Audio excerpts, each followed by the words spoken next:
we need an interface, and this interface is going to be a file that we could call RCP main loop.h. So we're going to add that file. Again, add, and it's going to be a new item. It's going to be a header file, and we call it this main loop.h. And you'll probably be used to the header files containing the same class name, but in this case we're not going to be using the same class name because we're going to be defining an interface that this will derive from. So this is an abstract interface, meaning that there is no implementation. So it's a virtual function, it's called main loop, and it's set equal to 0.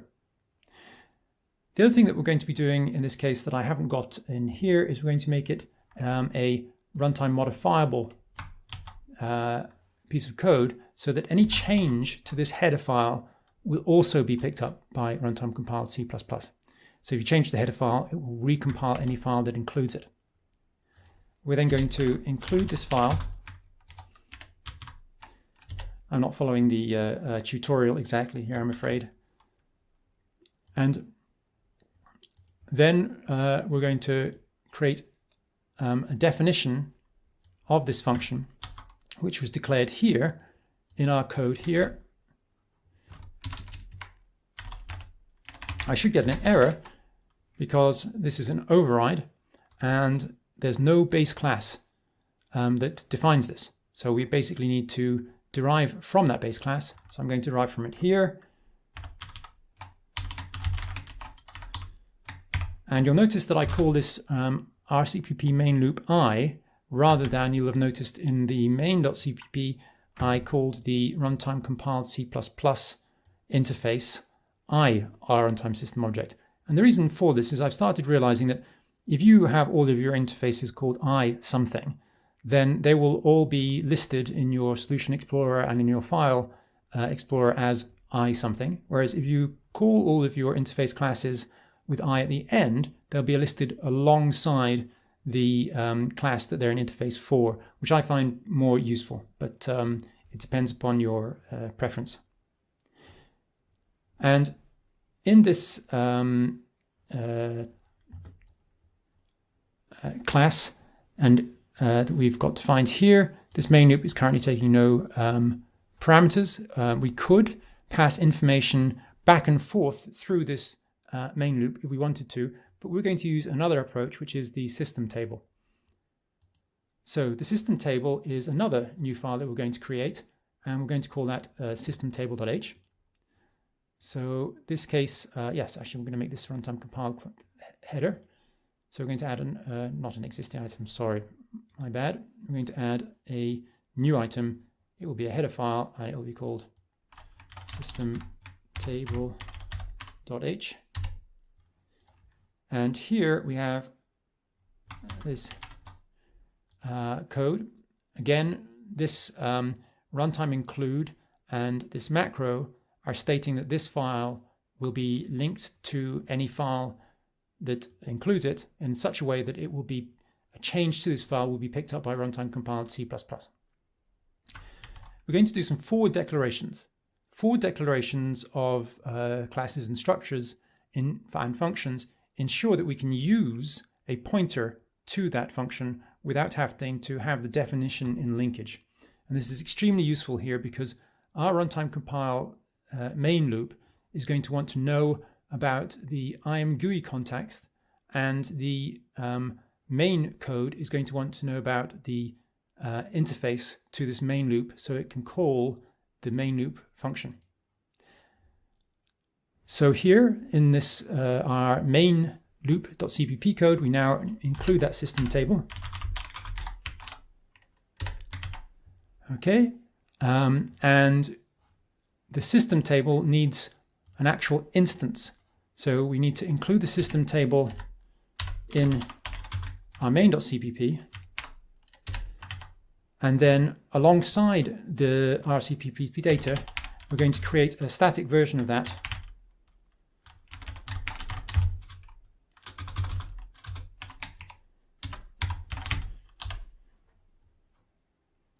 I'll call that system table in full in this file.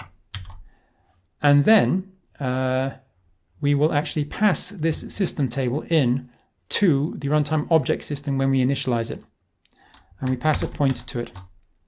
So you'll note that the system table already exists as a name within the Runtime Compiled C++. It has been forward declared so that you need to put a definition for it into your code so that you can use it. So this system table will be passed through, and then in our Runtime Compiled C++ code, within this main loop, we can actually start referencing that system table. In fact, with any of this code, you can reference the system table. And the first place I'm going to reference the system table is within a constructor. And if you remember earlier on, I talked about how interface IDs were used by the object factory system to enable us to say, build me this object. So you could use the Runtime Compiled C++ object factory system. You could pass it this identifier. You could say, build me an object. If it's a singleton, rather than building it, it would just return you the currently built object if there was one, or build you a new one if there weren't any. And you get a pointer to this that you could then cast to using a dynamic cast interface called query interface to get you the actual RCPP main loop interface. But in this case, we're not doing that, because what we're going to do instead is we're going to pass a pointer through the system table.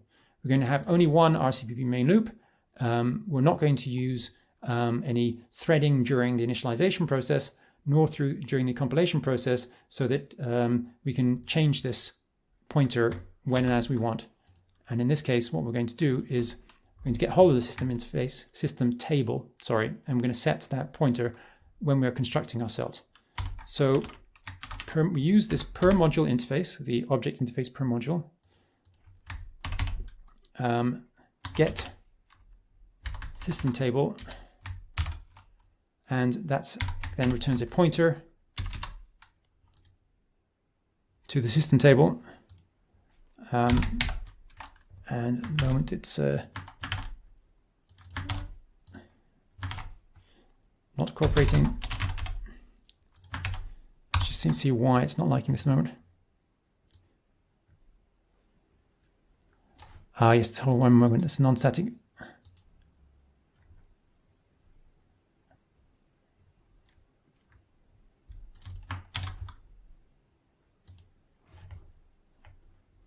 Yeah, there's a GPON C. I'm sorry, my bad. So what I could do is get the instance of the per module interface and then get the system table. But in fact, it's a lot easier to use this GPON P system table and then this, and then I can do a compile. Okay, so what we've done here is this system table has a pointer, and we've set that pointer in our constructor such that when we construct one of these objects, it sets this, this value. Therefore, when we have new code, the new code runs, it's compiled, and then because this is a singleton, it then builds one, and then this pointer will be set to the new value. And so then if we go into main.cpp, we can set up the ImGui. So at the top, we have a create context function. Just check that, yeah, we did this bit of the code where we passed the system table down here. So that's what it passed through. And up here, in fact, we can already add a little bit of code into here, which is, so we do the RCPP update, and then we do this ImGui new framework stuff. In the middle, what we're going to do is we're going to call GPON system table P. All right, this is not a pointer, sorry. The main loop.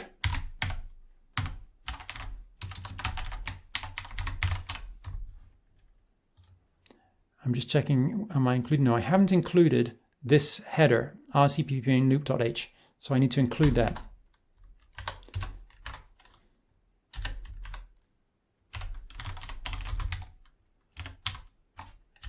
So I'm including that, and then my error goes away, so I can actually call that function. So now, if I compile the code and run it, I can put a breakpoint into this main loop, and it will actually occur. And you'll see an interesting thing here. If I save this code out, you'll see it compiling. And then see here, it has actually generated a library that it's called F5B0. And if I put a breakpoint in here, you'll actually note that the breakpoint in the call stack is known as this F5B0. This is a temporary, we are creating temporary files using the temporary file system, and therefore it's just called .temp. So we see this is the new code. So it's actually, we've got a breakpoint now in our new code.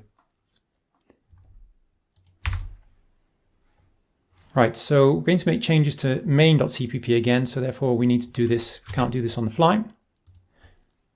And here we're going to add in the initialization of the system table's ImGui context. So here we have the create context. I'm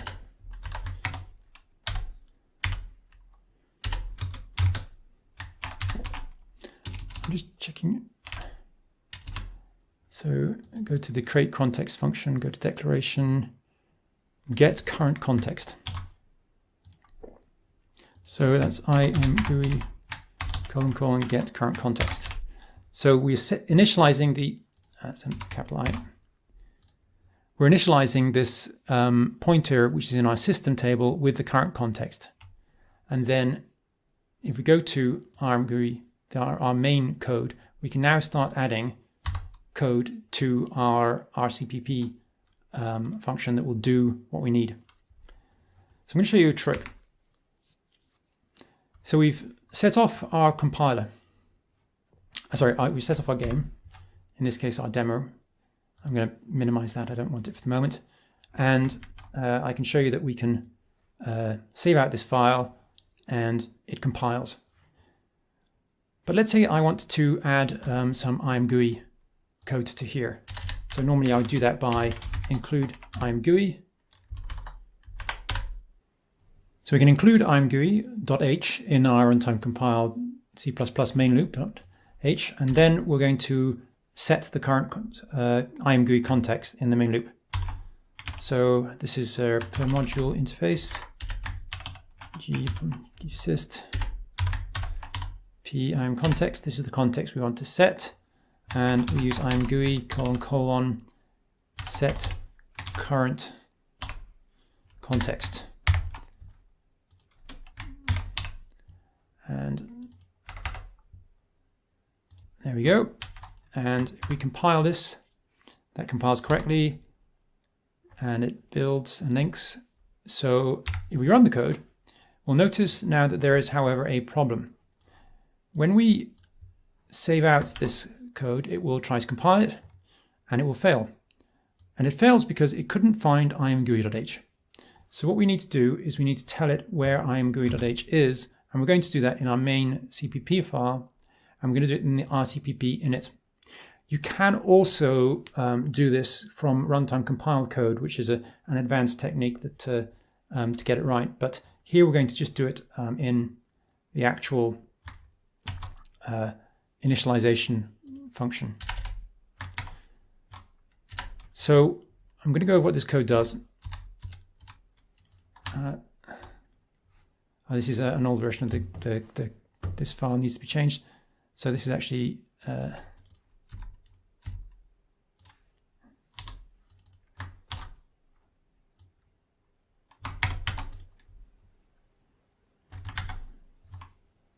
sorry, not GPMP system table. I'm actually looking for the runtime object system here. So let's fix that.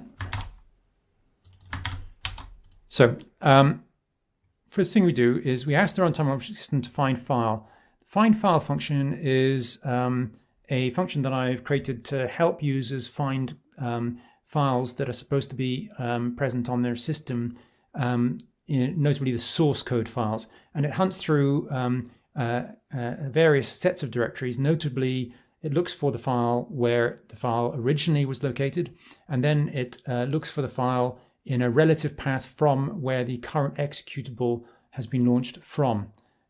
So in this case, since the current executable has been built and launched from a directory which is a subdirectory of the solution folder, then it can happily find the code on this platform. So we find this file, and that's the current file that we're finding. This underscore file, as you can see, expands to this full list here.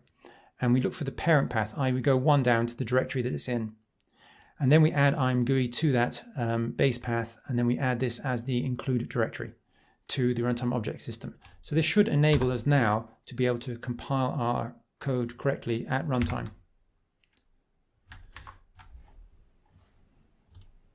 So go over to our ACP main code, and then we save out that code. And here we see that this compiles, but it has a link error, which we'll solve in a second. First thing we'll do is we'll just uncomment that line. And now it does compile. It's confined the ImGui header, but it needs to link to this code. So how do we get it to link? And the way we get it to link is by using the runtime compiler source dependencies. This is the first way we can do this. The second way we can do this is by using the runtime link library. But we're going to use runtime source dependencies because although ImGui is a fair amount of code, it's not so much code that just doing linking at the object file level is going to be a large problem for us. So I'm going to copy this over, and then I can go through what it all does. So the first thing we need is there's a header file called runtime source dependency, which defines the macros and templates we need for this. And then we say runtime compiler source dependency file.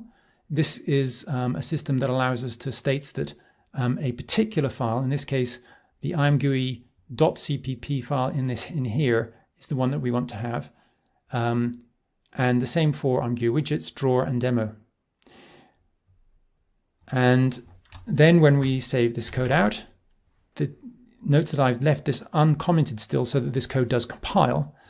This is then ensured that this file should now be linked in through this system. And so we should, on the second compile, after we've uncommented that, be able to now set the current context. So we're seeing that this actually did work. And if we put a breakpoint in there, we should see that the last temporary was 720F. That's quite hot. And if we go to our call stack, we'll see that indeed we did add on that line. So the set current context, this is edit and continue is currently working on this, and we're going to say on here, I normally take edit and continue off when I'm using Runtime Compiled C++. Right, so we've been able to actually make these changes. So we can actually start to move over ImGui code. But instead of moving the whole thing over, I'm just going to add a small amount of code to this project first of all, which is just a new window. So what we're doing here is we have these two windows. This is the standard ImGui demo window. This is the second standard ImGui window, little hello world. And what we can do over here is we can actually just save out this.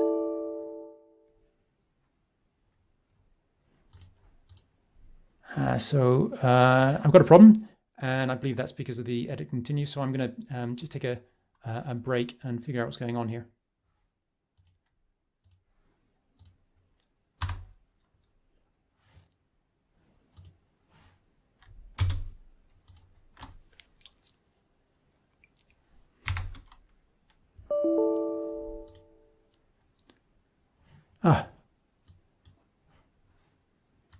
Okay, so actually I had forgotten that this is down to the fact that if we go back to our main.cpp, I'm just going to close ImGui, we actually currently call the RCPP update, sorry, the main loop code we call outside of new frame and end frame. So we actually need to move that code into the new frame. So we start that. and we run the code.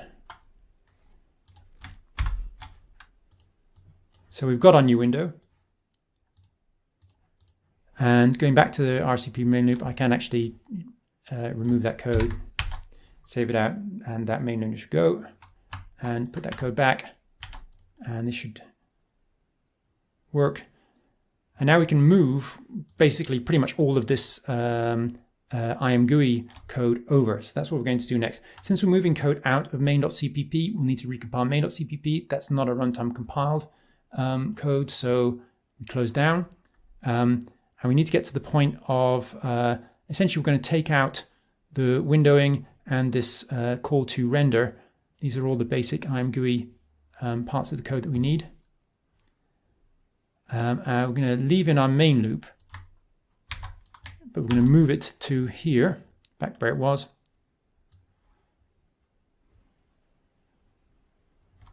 Right, so everything from new frame all the way through to render is going to be moved over into our runtime compiled code. And then we move our window up here. Right. And we also need to move some variables. We have some errors here on some various variables. So I'm going to make my screen bigger and then move this over onto the right-hand side. So I have main.cpp on the right. And we have some state. And I'm going to need the clear color still to be over on that side, but I'm going to move these two over, and I'm going to put them in as member variables. And it's got the clear color. The clear color is something that we're not going to bother with for the moment, as we would need to pass it through the system table. And we're going to show you in fact, yeah, we may as well put it in the system table for now. No, we're not going to put it in the system table. I think that will basically be a little bit too much work. So we're just going to comment out for the moment the clear color so that we can get this compiling. Okay, so that compiles. We still have an error, so I'll just fix those errors. We call the main frame. Yeah. We need to call the new frame before the main loop in this case. So we need to call the implementation of new frame before main loop.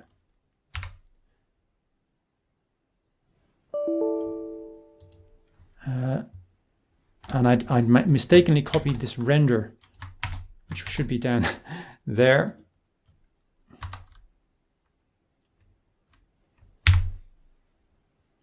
Okay, so now that's working. Apologies for all those mistakes. And essentially now you can make larger changes to the ImGui code. So once again, showing the thing we did at the introduction was just to change that. So this will change this window. Save it out back to the previous state, but you can also add in ImGui code. So we could add this code in. We don't have the clear color, but I can add a static deck for clear.